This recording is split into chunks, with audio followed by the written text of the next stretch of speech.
Hello everyone, कैसे हैं आप लोग। आशा है अच्छे होंगे, स्वस्थ होंगे, तंदुरुस्त और मस्त होंगे। तो आज हम लोग पढ़ेंगे क्लास 12 ज्योग्राफी, जो सेकेंड ज्योग्राफी है, भारतीय अर्थव्यवस्था।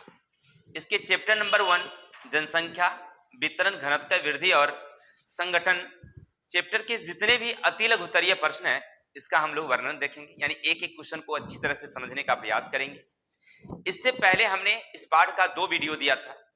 अगर आप वो वीडियो नहीं देखे हैं तो सबसे पहले हमारी चैनल ऑलवेज न्यू 142 पर जाइए और वहां जाकर के दोनों वीडियो देखिए। जब वीडियो देखिएगा, पाठ को अच्छी तरह से समझिएगा, फिर आपको क्वेश्चन समझ में आएगी। तो चलते हैं, आज की सभा शुरू करते हैं और देखते हैं सभा में क्या है। तो क्वेश्चन नंबर 1 क्या कहता है, सुनिएगा। बड़े ही मजेदार है क्वेश्चन। क्या कहता है, जनगणना से क्या अभिप्राय है। अगर आपसे कोई पूछे कि जनगणना किसे कहते हैं तो क्या बताओगे।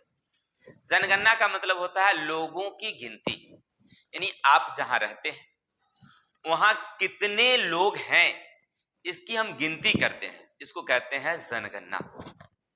कोई दिक्कत, जिस क्षेत्र में आप रह रहे हैं या जिस देश में है, जिस राज्य में है, जिस जिला में है, वहां कितने लोग निवास करते हैं, यह हमें कैसे पता चलता है। तो वहां पर गिनती की जाती है, तब पता चलता है कि कितने लोग हैं। क्लियर। तो इसी गिनती करने की प्रक्रिया को कहते हैं जनगणना। अब आपके दिमाग में आता होगा कि जनगणना की शुरुआत कब हुई। तो आपकी जानकारी के लिए मैं बता दूं, हमने किताब में पढ़ाया था कि सबसे पहले आधिकारिक तौर पर 1872 में सबसे पहले जनगणना की शुरुआत की गई थी। उस समय हमारे भारत के गवर्नर जनरल थे लॉर्ड मेयो, उन्होंने करवाया था, लेकिन सफल नहीं हुआ।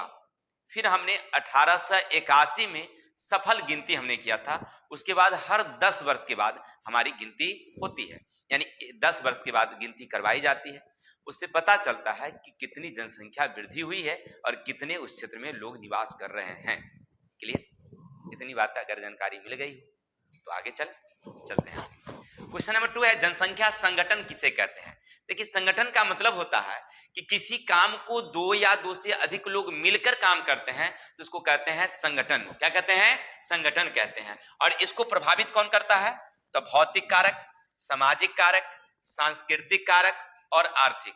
ये सभी कौन कौन, तो भौतिक, सामाजिक, सांस्कृतिक और आर्थिक कारक हमारी जनसंख्या संगठन को प्रभावित करते हैं। क्लियर। चलिए आगे। क्वेश्चन नंबर 3 क्या कहता, सुनिएगा। आपसे कहा जा रहा है, आश्रित जनसंख्या से क्या समझते हैं। आश्रित का मतलब होता है निर्भर रहना। आश्रित एक शब्द है जिसका अर्थ होता है निर्भर रहना। अब देखिए, आपके आसपास में कुछ ऐसे लोग मिलेंगे जो काम करने योग्य नहीं है, किसी दूसरे लोगों पर ही निर्भर करते हैं, तो इसको कहते हैं आश्रित जनसंख्या। जैसे आपके घर में कोई दादा होंगे जो बूढ़े होंगे, जो किसी काम के लायक नहीं है। क्या आप हिम्मत समझना कि उनकी शादी कराना है। अरे शादी करने लायक तो वो होंगे ही नहीं, जब काम नहीं कर सकते तो शादी क्या करेंगे बेचारे। चलिए, वो बात नहीं करना है। तो हम लोग पढ़ रहे थे कि जनसंख्या में वैसी जनसंख्या जो किसी काम करने योग्य ना हो, कोई अपंग आदमी हो, कोई वृद्ध आदमी हो, कोई बीमार लाचार आदमी हो, तो वो न अपने भोजन के लिए, अपने काम के लिए ना किसी दूसरे लोगों पर निर्भर करते हैं।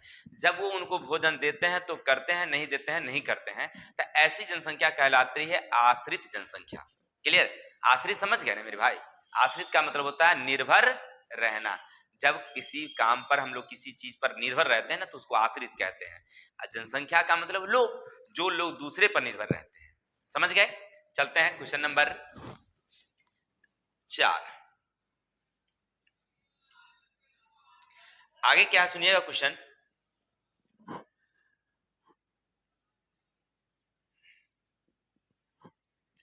भारत में सबसे अधिक जनसंख्या घनत्व वाले राज्य कौन कौन से हैं। अब आपसे क्वेश्चन कह रहा है कि भारत में वे कौन से राज्य हैं जहां सबसे ज्यादा जनसंख्या है। फिर कह रहे हैं वो कौन से राज्य हैं जिसमें जनसंख्या घनत्व ज्यादा है। तो मैं आपकी जानकारी के लिए बता दूं, पूरे भारतवर्ष की अगर बात करें तो सबसे ज्यादा जनसंख्या कहां पाई जाती है, तो उत्तर प्रदेश में। वहां कुल जनसंख्या कितनी है, तो याद रखेंगे 13 करोड़ 20 लाख 72,287, यानी ये कब की जनसंख्या गिनती है? तो 2011 में जब जनगणना हुई थी, 2021 में होनी थी, लेकिन कोरोना काल के कारण नहीं हो पाई। तो उस समय जनसंख्या जो गिनती हुई, जो हमारी किताब में अभी तक वही लिखी हुई है, नया अपडेट नहीं आया है इसीलिए। तो उस समय हमारी जनसंख्या कितनी थी उत्तर प्रदेश की? 13 करोड़ थी, 20,72,287। और सबसे अधिक जनसंख्या घनत्व वाला अगर राज्य की बात करें तो वो हमारा है बिहार, जहां 1106, क्या है हमारा? बिहार है, जहां 1106 व्यक्ति प्रति वर्ग किलोमीटर निवास करते हैं। क्लियर? कितना? 1106 है ना? नहीं, गलती दिया। चलिए आगे चलते हैं। भारत में क्षेत्रफल की दृष्टि से 5 बड़े राज्य हैं। देखिए भारत में कुल कितने राज्य हैं भाई? 38 राज्य हैं, सब जानते हैं। तो अब कहता है कि क्षेत्रफल की दृष्टि से 5 बड़े राज्य कौन कौन से हैं? तो क्षेत्रफल की दृष्टि से 5 बड़े राज्य में है सबसे नंबर 1 पर राजस्थान, दूसरा में है मध्य प्रदेश, महाराष्ट्र, उत्तर प्रदेश तथा आंध्र प्रदेश। ये क्षेत्रफल की दृष्टि से बड़े हैं। देखिए पहला में हमने पढ़ा, यानी क्वेश्चन नंबर 4 में पढ़ा कि जनसंख्या में सबसे बड़ा, तो जनसंख्या में सबसे बड़ा है, उसका नाम है उत्तर प्रदेश। लेकिन क्षेत्रफल की अगर दृष्टि से बात करेंगे तो सबसे बड़ा है राजस्थान। ठीक है, बहुत अच्छे। आगे चलते हैं। नंबर क्वेश्चन 6, जनसंख्या वृद्धि के प्रमुख घटक कौन है? देखिए जनसंख्या वृद्धि के प्रमुख घटक कौन है? तो जनसंख्या वृद्धि के प्रमुख घटकों में आते हैं, नंबर 1 पर आते हैं कौन? जन्म दर। अगर किसी देश का जन्म दर ज्यादा होगा ना तो स्वाभाविक सी बात है जनसंख्या बढ़ेगी। अब भारत की जनसंख्या इतनी क्यों ज्यादा है? यहाँ का जन्म दर ज्यादा है, सीधी सी बात है। जन्म दर ज्यादा है तो जनसंख्या बढ़ेंगे ही क्या? और कब से कब ज्यादा बढ़ा था मालूम है ना? बताए थे 1951 से 81, ये जो दशक है 1951, देश की आजादी के बाद 1981 तक जनसंख्या विस्फोटक की स्थिति रही थी, खूब ज्यादा जनसंख्या बढ़ी। अब थोड़ा सा अभी भी बढ़ रहा है लेकिन पहले से थोड़ा सा कम हो गया है। बढ़ तो रहा अभी भी लेकिन पहले से कम गया है। लेकिन उस समय हमारी जनसंख्या खूब फास्ट रेट में बढ़ी थी। चलिए तो हमें पढ़ना क्या था कि जनसंख्या वृद्धि के प्रमुख घटक में क्या है? पहला तो जनसंख्या वृद्धि, दूसरा है मतलब जन्म दर, सॉरी जन्म दर, दूसरा हमारी है मृत्यु दर। अगर मृत्यु दर कम रहेगी ना तब भी हमारी जनसंख्या बढ़ती है। देखिए हमने पढ़ाया था, आपको याद होगा कि 1901 से 2011 तक की बात पढ़ाए थे। क्या पढ़ाए थे हमने? कि 1901 से 1921 तक इसमें हमारी जनसंख्या स्थिर रही थी। जन्म तो तब भी हो रही थी लेकिन चिकित्सा व्यवस्था कम होने के कारण मृत्यु दर ज्यादा थी, तो जन्म दर और मृत्यु दर बराबर हो गई थी, जिसके कारण जनसंख्या बढ़ नहीं रही थी। फिर हमने बताया 1921 से 1951 तक की बात, इसमें हमारी जनसंख्या में थोड़ी सी ग्रोथ हुई कि थोड़ा सा चिकित्सा व्यवस्था सुधार हुआ तो हम लोग थोड़ा सा बढ़े। अब हमारी आजादी आ चुकी थी, आजादी आई तो हम लोग अच्छी तरह से भोजन भी कर पाए, अब पूरा हम लोग फ्री माइंड में हो गए। तो हमारी जनसंख्या जो है ना, हमारी जनसंख्या तेजी से खूब बढ़ी यहाँ पर फास्ट रेट में। लेकिन अब फास्ट रेट में बढ़ने लगी तो कठिनाइयां उत्पन्न हुई, तो हमने उसी समय से जनसंख्या को नियंत्रित करने का उपाय भी हमने सोचने लगा। तो अब तक यानी कि 1981 से 2011 तक की अगर बात करें तो यहाँ जनसंख्या चलती है, बढ़ती है, लेकिन थोड़ा सा कम रेट में, और हमने जनसंख्या नियंत्रण का बहुत उपाय किया है। क्लियर? तो वही तो देखिए, जन्म दर हमारा ज्यादा होगा तब, मृत्यु दर कम होगी तब, और प्रवास भी हमारी जनसंख्या को प्रभावित करती है। अगर कोई आ रहा है तो स्वाभाविक सी बात जनसंख्या बढ़ेगी, अगर जा रहा है तो जनसंख्या घटेगी। क्लियर? तो जनसंख्या वृद्धि दर को प्रभावित करने वाले कारक जन्म दर, मृत्यु दर, प्रवास। Any doubt? आगे चलते हैं। नंबर 7 है, सुनिएगा। भारत में जनसंख्या वितरण में असमानता क्यों है? देखिए भारत के जनसंख्या वितरण में, वितरण का मतलब होता है कि सभी जगह एक जैसी जनसंख्या क्यों नहीं है। कुछ ऐसे प्रदेश हैं जहां जनसंख्या बहुत ज्यादा है, कुछ ऐसे प्रदेश हैं जहां जनसंख्या बहुत ही कम है। फिर ज्यादा और कम होने की वजह क्या हो सकता है? तो याद रखेंगे इसका मेन कारण है जनसंख्या के ज्यादा और कम होने के कारण यातायात के साधन, रोजगार के साधन, अनुकूल जलवायु, ठीक है ना। ये सब जहां अगर मिलेंगे वहां जनसंख्या ज्यादा है, जहां यह सब नहीं है जनसंख्या कम है। अब देखिए, जहां अनुकूल जलवायु है जैसे हमारी बिहार, हमारी उत्तर प्रदेश, पश्चिम बंगाल, यहाँ की जलवायु सम है। सम होने के साथ साथ यहाँ रोजगार के अच्छे अवसर हैं। रोजगार का अवसर क्या है कि जो बुर्बको आदमी होगा ना तो वो खेती बाड़ी कर ही लेगा, पशुपालन कर ही लेगा। अरे ठीक है, वो अमीर नहीं होगा, चलो इसकी कोई बात नहीं है, लेकिन जो उसका रोजी है ना, रोजी भोजन, वो तो उसको मिल ही जाएगा किसी न किसी तरह से। अगर वो काम काजी लोग हैं तो किसी तरह से वो भोजन कमा ही लेगा। तो कहने का अर्थ है कि जब उसका भोजन चल रहा है ना तो फिर जनसंख्या रहने का तो एकदम अच्छा अवसर है।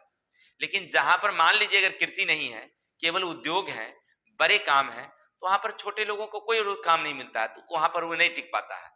यानी कुल मिलाकर के ओवरऑल हम देखते हैं कि जहां की जलवायु सम होती है वहां ज्यादा लोग रहते हैं, जहां रोजगार के अवसर ज्यादा रहते हैं वहां लोग ज्यादा निवास करते हैं, यातायात की व्यवस्था, चिकित्सा की व्यवस्था, इन सब कारणों से जहां पर सब सुविधा होती है ना वहां पर ज्यादा लोग निवास करते हैं। ठीक है, तो हमारे भारत में सब जगह तो एक जैसी जलवायु है नहीं, कहीं जलवायु खूब गर्म है। अब चले जाइए हमारे राजस्थान, वहां की जलवायु काफी गर्म है। चले जाइए अब जम्मू कश्मीर, वहां की जलवायु बिल्कुल ठंडा है। तो फिर वहां जब जनसंख्या कम है। क्लियर। तो आपने अभी तक क्या पढ़ा कि जनसंख्या को प्रभावित करने वाले कारकों में नंबर 1 है अनुकूल जलवायु, रोजगार के अवसर, यातायात, चिकित्सा की सुविधा इत्यादि। अब क्वेश्चन नंबर 8 पढ़ते हैं, क्या कहता है।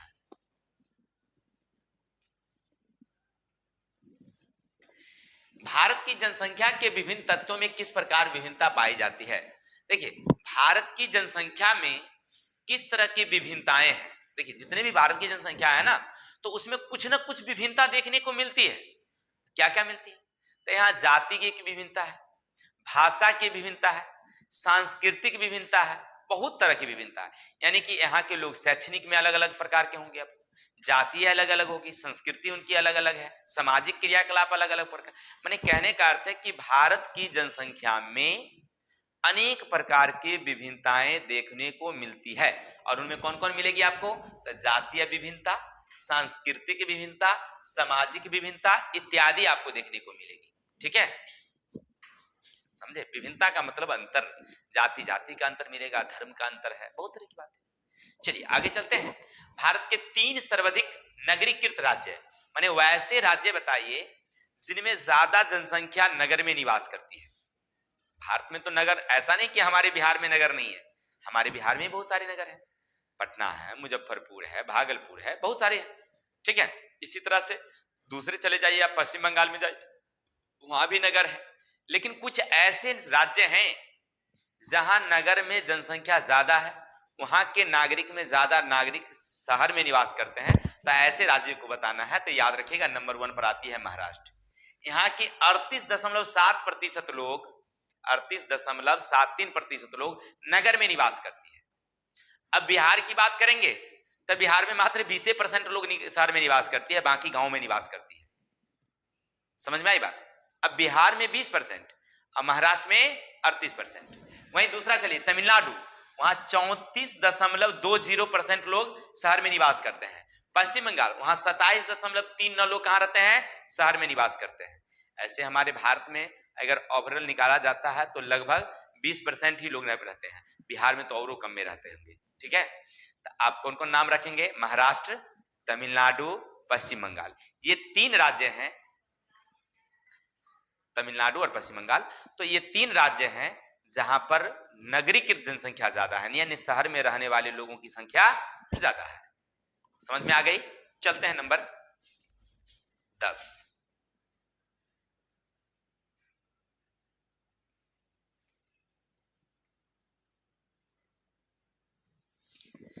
क्या सुनिएगा, देश में विभिन्न वर्गों के नगरों की जनसंख्या कितनी है।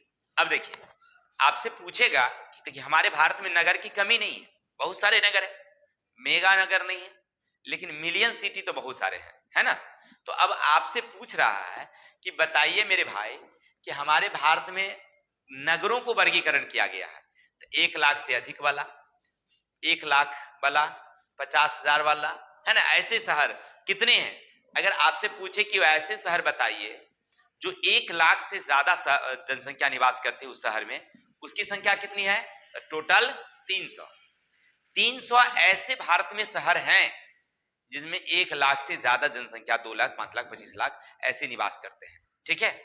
दूसरा है 50,000 से 1 लाख के बीच, 50,000 से 1 लाख के बीच उसकी जनसंख्या कितनी है? 345।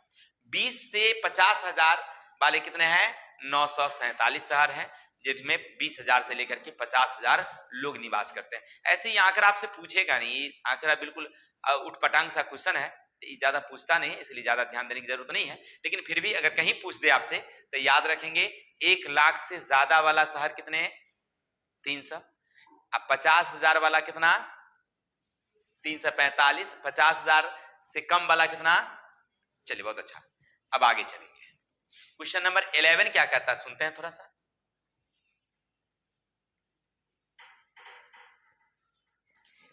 इलेवन क्या सुनिएगा। किस दशक में नगरीय जनसंख्या का अनुपात कम हुआ है और क्यों? देखिए, किस दशक में नगर की संख्या कमी है, तो हमने आपको बताया था अभी पीछे कि 1901 से लेकर के 1921 तक का जब हमने जनगणना पर ध्यान दिया तो हमें एक बात समझ में आई कि उस समय ना जनसंख्या वृद्धि दर ही हमारी कम थी, तो नगरीय संख्या भी कमी होगी। क्लियर? कब से कब? तो 1901 से लेकर 1921 इन बीचों में जनसंख्या वृद्धि दर हमारी कम होने के कारण, नगर तो ऐसे भी उस समय कम था, तो हमारी जनसंख्या वृद्धि दर कम होने के कारण नगरीय संख्या भी क्या हुआ है? कमा है। कोई दिक्कत? आगे चलेंगे। देश के किन भागों में लिंगानुपात कम है? लिंगानुपात का मतलब समझ रहे ना कि 1000 पुरुष पर महिलाओं की कितनी संख्या है, इसको कहते हैं लिंगानुपात। अब पूरे भारत में ही लिंगानुपात कम है। लिंगानुपात कम होने का पूरे भारत में है। कोई एक ऐसे 2 राज्य ऐसे हैं जहां पर तनिक सा ज्यादा है, बाकी सब जगह कम ही है। ठीक है। तो हम लोग किन किन राज्यों में कितना है, थोड़ा सा एक आंकड़ा देख लेते हैं। देखिए, सबसे सिक्किम की बात करें तो वहां पर मात्र कितना है? 1000 पुरुष पर 890 महिलाएं। नागालैंड भी 890 महिलाएं। हरियाणा में 1000 पुरुष पर 874। पंजाब में 888। उत्तर प्रदेश में 882। बिहार में 912 और केरला में 925। ये पौराणिक है, पिछले वाला है। नयका वाला में ना केरला और पश्चिम बंगाल में ना महिलाओं की संख्या ज्यादा है, पुरुष से ज्यादा महिला की संख्या है। ऐसे गांव में भी ज्यादा महिलाओं की संख्या होती है, पुरुष की संख्या कम होती है। लेकिन हमको वो नहीं देखना है। पूरे भारत की अगर बात करें, राज्य की बात करें, तो हमारे केरल में वर्तमान में महिलाओं की संख्या में बढ़ोतरी हुई है, अब वो शायद ज्यादा है। लेकिन अभी जो हमारा आंकड़ा किताब कह रहा है वो कितना बता रहा है कि 1000 पुरुष पर कितनी। और ऐसे भी ध्यान देना कि पहले से हमारी जो महिलाओं की संख्या है उसमें काफी वृद्धि हुई है। तो चलते हैं 12 नंबर क्वेश्चन, आगे पढ़ेंगे हम लोग क्वेश्चन नंबर 13। देखिए क्वेश्चन 13, उत्पादक जनसंख्या किसे कहते हैं? अगर आपसे कोई पूछे कि भाई उत्पादक जनसंख्या क्या है, तो क्या बताओगे? तो ऐसी जनसंख्या जो किसी प्रकार का उत्पादन करती है, यानी भोजन उत्पादन हो, कृषि उत्पादन, पशुपालन इत्यादि, यानी कहने का अर्थ है कि रोजगार करने वाली जनसंख्या, चाहे वो उद्योग में काम कर रहे हो या घरों में काम कर रहे हो, तो ऐसी जनसंख्या को कहते हैं हम लोग उत्पादक जनसंख्या। कोई डाउट? अगर आपसे कोई पूछे कि उत्पादक जनसंख्या किसे कहते हैं, तो वैसी जनसंख्या जो क्या करती है? उत्पादन करती है, बढ़ाती है, तो उसको कहते हैं हम लोग उत्पादक जनसंख्या। ठीक है। तो आज के लिए इतनी ही रहने देते हैं, वीडियो बड़ा लंबा होते जा रहा है और छोटे छोटे हम लोग देखते हैं। तो हमने आज 13 क्वेश्चन बताया है, शायद 25 क्वेश्चन है, तो बाकी क्वेश्चन हम लोग कल देखेंगे। तब तक के लिए जय हिंद, जय भारत। और हाँ, हंसते रहिए, मुस्कुराते रहिए, और हाँ, हमारी वीडियो भी देखते रहिए और तंदुरुस्त और मस्त रहिए। समझे कि नहीं? अब जब हंसिएगा तभी, अभी मत समझना कि हंसिएगा तो पटिएगा, सो मत कह दीजिएगा। ठीक है ना? चलते हैं। जय हिंद, जय भारत।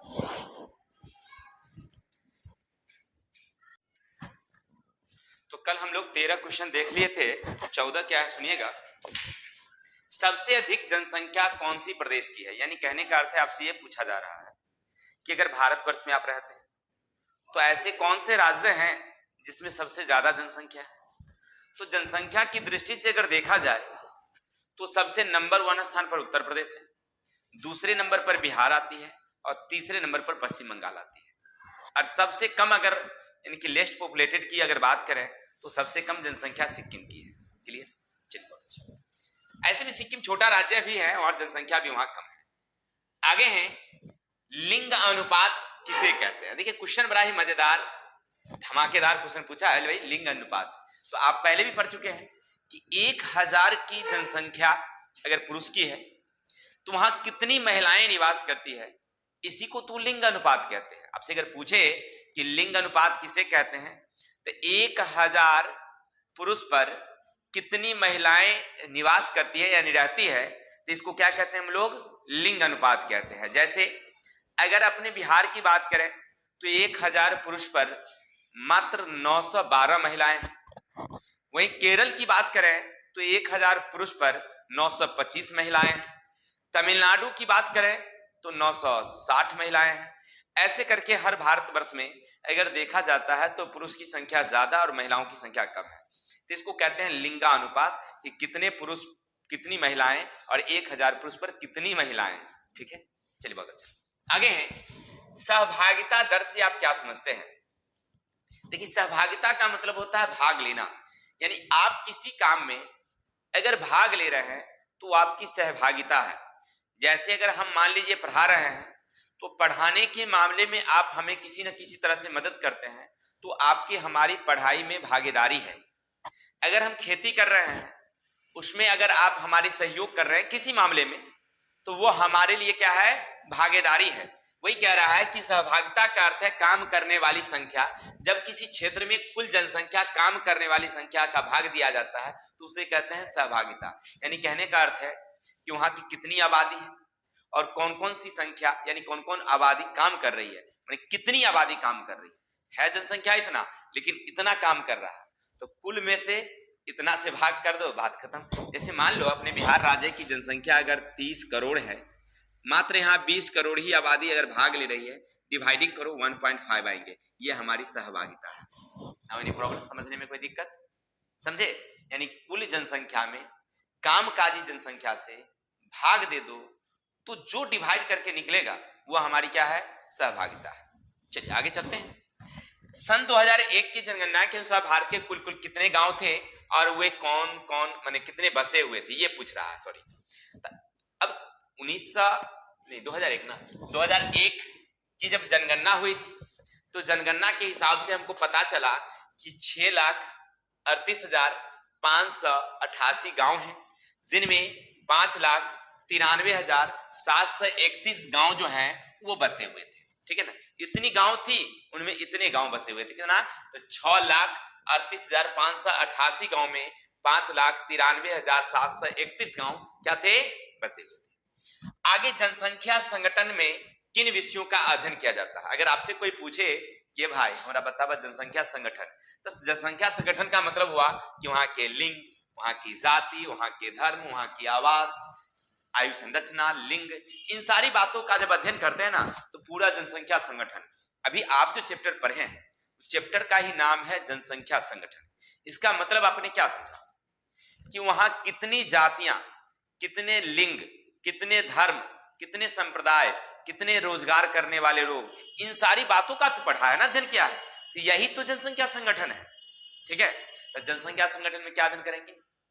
वहां की आबादी के बारे में, किस क्षेत्र में कितनी जनसंख्या निवास करती है, किस लिंग के हैं यानी कि स्त्री कितने हैं, पुरुष कितने हैं, किस निवास क्षेत्र के, कितनी जातियां हैं, कौन से धर्म के हैं और कितने कामकाजी लोग हैं। इन सारी बातों का जब अध्ययन करते हैं तो वो कहलाता है हमारा जनसंख्या संगठन।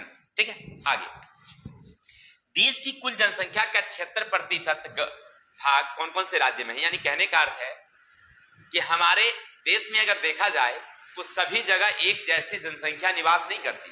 अगर पूरे भारत की बात अगर चर्चा करें तो पूरे भारत में एक जैसे जनसंख्या निवास नहीं करती है।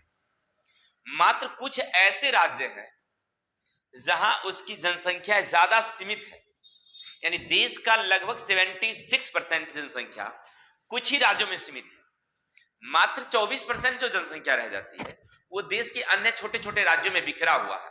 तो कौन कौन से राज्य में ज्यादा है भाई? तो याद रखेंगे सबसे ज्यादा उत्तर प्रदेश, बिहार, पश्चिम देखिए बंगाल होगा, पश्चिम बंगाल, महाराष्ट्र, तमिलनाडु, ये राज्य जो है ना, इसमें सबसे ज्यादा जनसंख्या निवास करती है।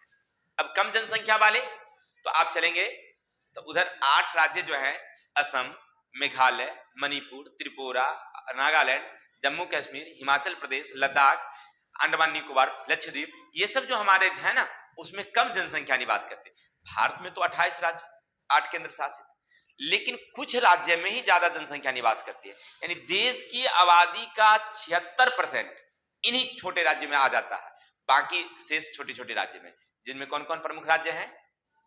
उत्तर प्रदेश है, बिहार, बंगाल है, पश्चिम ये इसके बाद मध्य प्रदेश, तमिलनाडु, महाराष्ट्र, ये सब राज्य हैं, इसमें सबसे ज्यादा जनसंख्या निवास करती है। अब आगे हैं, कौन से कारक जनसंख्या वितरण को प्रभावित करती है? अब आपसे पूछ रहा है भाई, एक बात बताइए हमको कि जनसंख्या वितरण यानी कहीं ज्यादा और कहीं कम है, इसके पीछे का क्या कारण है? तो इसके पीछे का सबसे मेन कारण भाई मेरे याद रखना, जलवायु, दूसरा है कृषि रोजगार, तीसरा है हमारे ये यातायात, पशुपालन, औद्योगिक, नगरीकरण, ये तमाम सी बातें हैं ना, ये हमारी जनसंख्या वितरण को प्रभावित करती है। अब आप कहिएगा सर हम नहीं समझ पाए, अरे नहीं समझ गया तो क्या हुआ, देख लो फिर से समझ लेते हैं हम।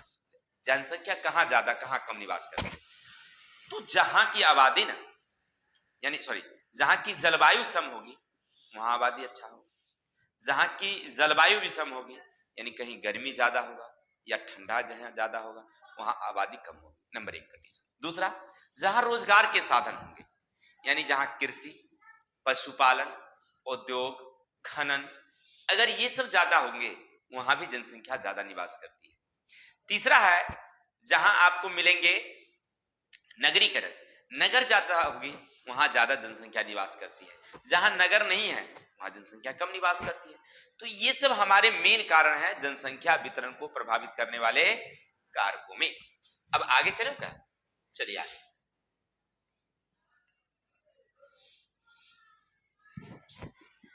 आगे हमारा है जनसंख्या वृद्धि से आपका क्या तात्पर्य? अगर आपसे कोई पूछे जनसंख्या वृद्धि किसे कहते हैं, देखिए जनसंख्या वृद्धि का मतलब होता है कि एक निश्चित समय में और एक निश्चित क्षेत्र में जितनी आबादी बढ़ी है वही तो जनसंख्या वृद्धि है।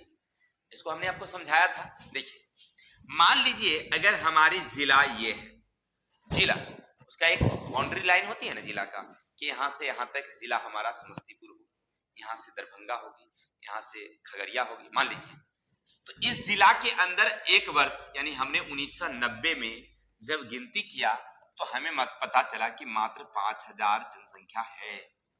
लेकिन ठीक हमने 10 वर्ष बाद यानी 2000 ईस्वी में हमने फिर से जनसंख्या गिनती करवाई तो मुझे पता चला कि 5500 हो गई, 5500 आबादी हो गई।